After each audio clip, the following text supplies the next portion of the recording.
Hi, I'm David Weegenaar. I come to you all the way from Christchurch, New Zealand.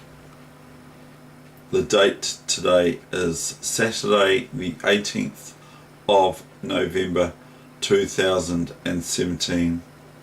Already, I would like for you to check out, if you haven't already, you may have done also before, but have a look at it again. I've liked it personally in my like window for YouTube channel, and the item that I would like for you to go and have a look at, if you like to have a laugh, is Bob Hope interview with Bobby Fischer. The two Bobs. It's very, very funny. They're both comedians in my eye. So anyway, but I like to have a bit of fun, but some people like to be quite serious too. So anyway, today I'm going to bring you information about the first Queen's pawn. And what does that actually mean? It's actually an isolated D pawn for either white or black. But in this case it's for white. It is taken out of my Batsford Guide to Chess Openings, which is my book of course, which cost me about 1977, when I was around about 14-15 years old. It cost me $5.10 at Wickles in Dunedin all those years ago. So that's about 1977. I bought the book for $5.10.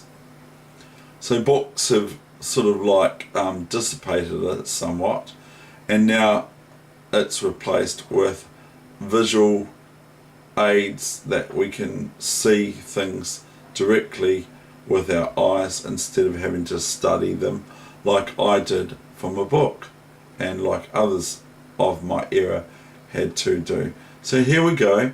I'm going to get on with it right now, and so here we go, and I hope you enjoy this session from my point of view about the first Queen's pawn, isolated in that case, advantages and disadvantages, the pros and the cons. Here we go.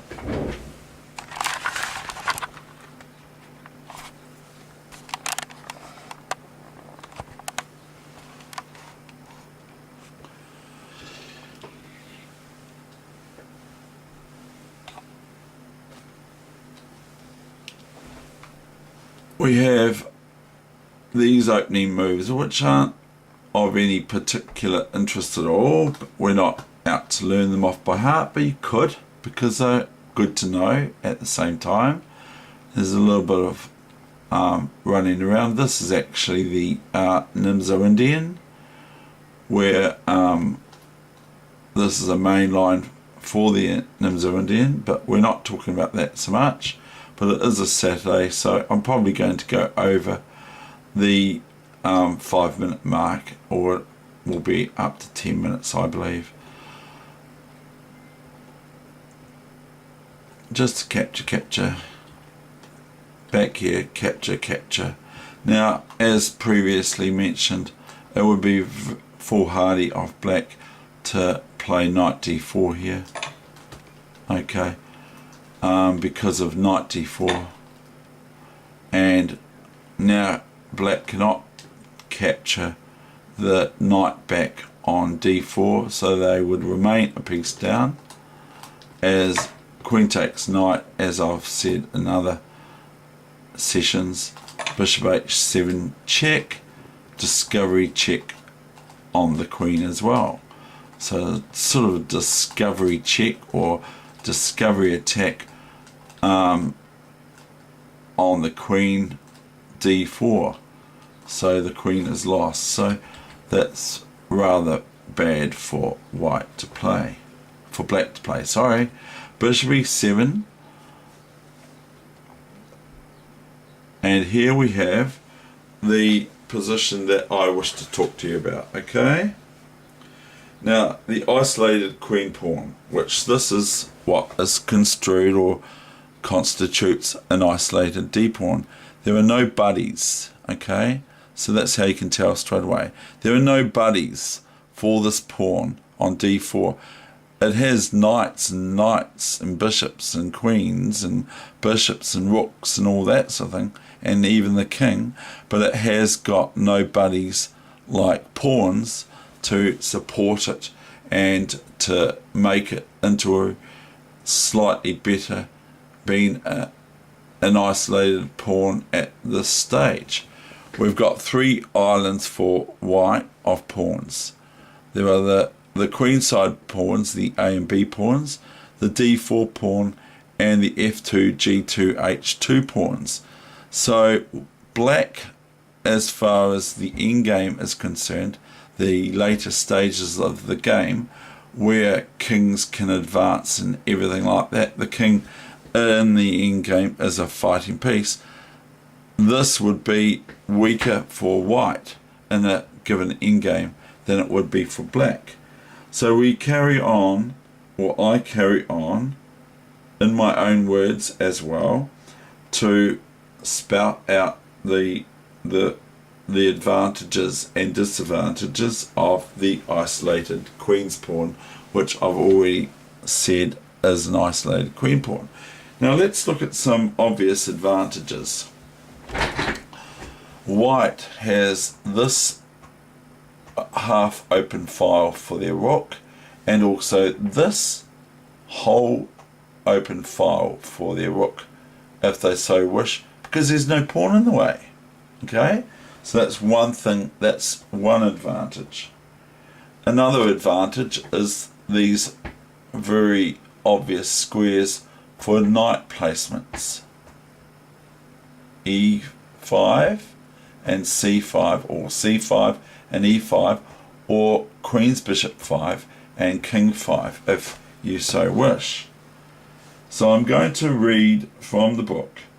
Understanding openings depends not only on being acquainted with typical kinds of advantages, we can also progress by consideration of positions where there are various strong and weak factors for each side.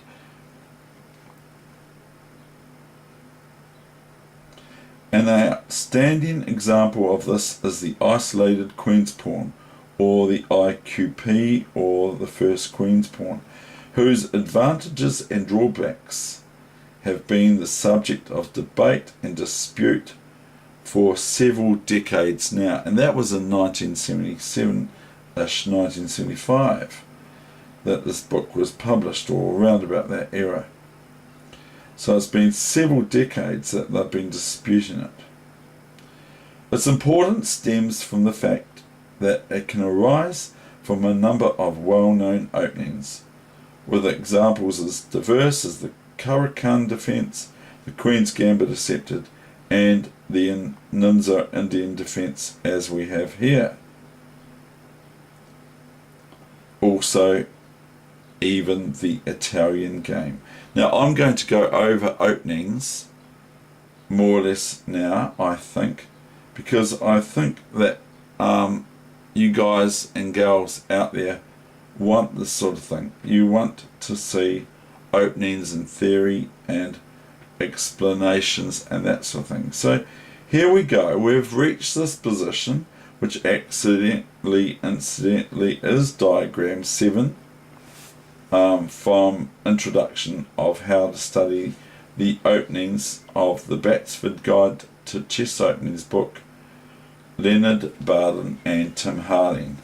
And like I said, it cost me $5.10 back then. New Zealand has no longer got 5-cent pieces, and when I was a young kid you could buy a bottle of milk for 2 cents in the 60s. That's 600 mils, or a pint of milk. So anyway, we have these outposts for knights, particularly on King 5 and Queen's Bishop 5, or E5 and C5 as mentioned before.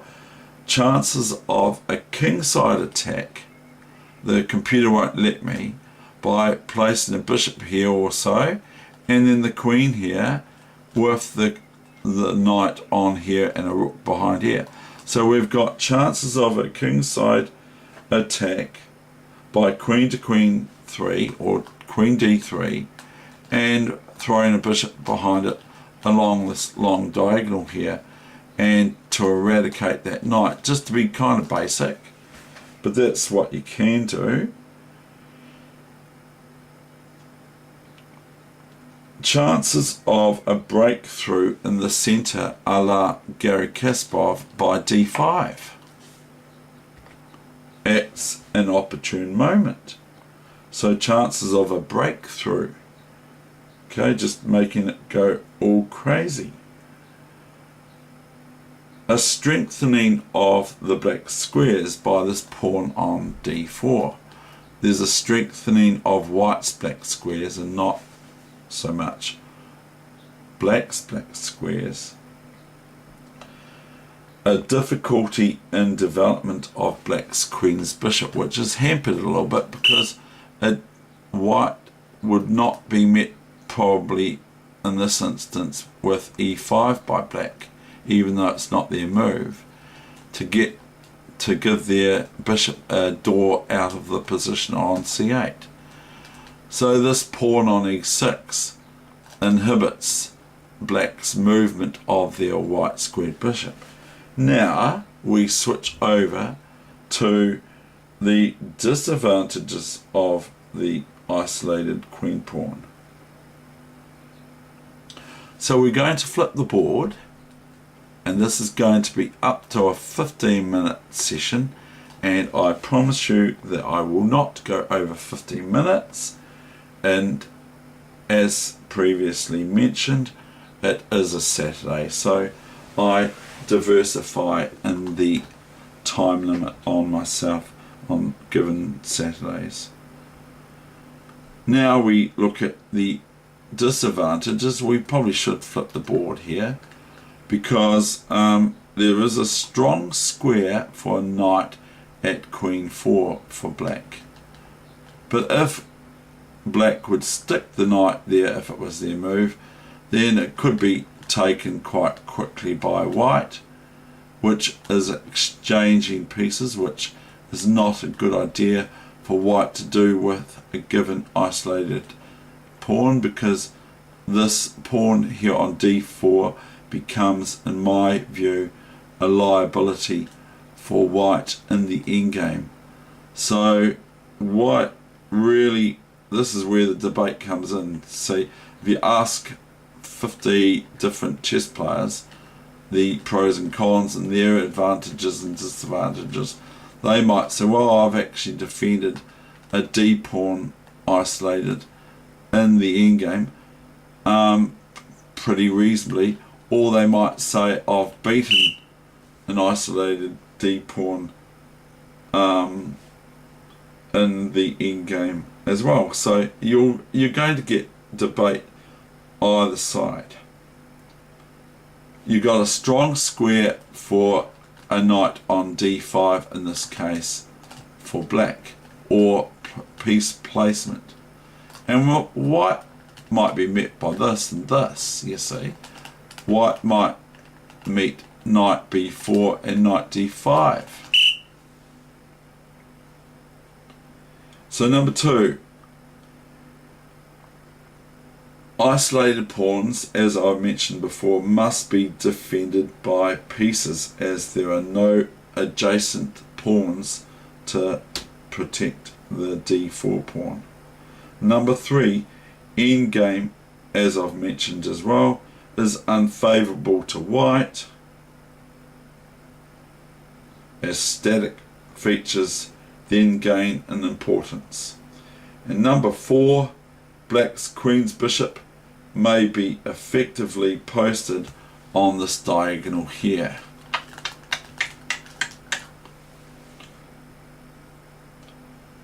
And good play for black on the white squares.